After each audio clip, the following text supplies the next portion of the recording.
रिवायात में है कि रोज़े आशूरा जब इमाम हुसैन अलैहिस्सलाम को शहीद कर दिया गया तो उसके बाद तमाम शहदा के सर तन से जुदा करके फ़ौज यजीद ने इन सरों को आपस में तकसीम कर लिया ताकि इब्न ज़ियाद से जाकर बेहतरीन इनाम हासिल कर सकें।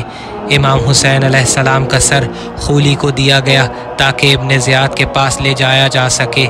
जब खूली मलाउन ये सर अक़दस लेकर कूफा पहुंचा तो रात ज़्यादा हो चुकी थी और वो इब्न ज़ियाद के पास नहीं जा सकता था, लिहाजा वो मलाउन सर अक़दस अपने घर ले गया और नवासा रसूल का सर अपने घर के तंदूर में रख दिया।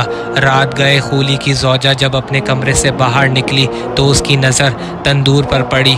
उसने देखा कि तंदूर से एक नूर बाहर निकल रहा है और उस नूर की रोशनी आसमान तक बुलंद हो रही है। जब वो करीब गई तो उसने कुछ बीबियों के रोने की आवाज़ें सुनी जो इमाम हुसैन अलैहिस्सलाम का नाम लेकर नाला और फरियाद कर रही थी।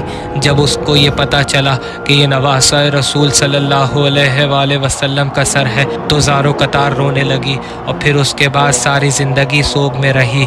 खूली की ज़ौजा मुहिब्बे अहले बैत और एक मोमना औरत थी। जब जनाब मुख्तार के सिपाही खूली को गिरफ़्तार करने के लिए घर पहुँचे तो खूली अपने घर के बैतुल खला के अंदर एक टोकरी के नीचे छुप गया। जब सिपाहियों ने इसकी ज़ौजा से पूछा तो इसकी ज़ौजा ने मुंह से तो मना कर दिया मगर हाथ से इशारा कर दिया। चुनाचा इसे गिरफ़्तार कर लिया गया।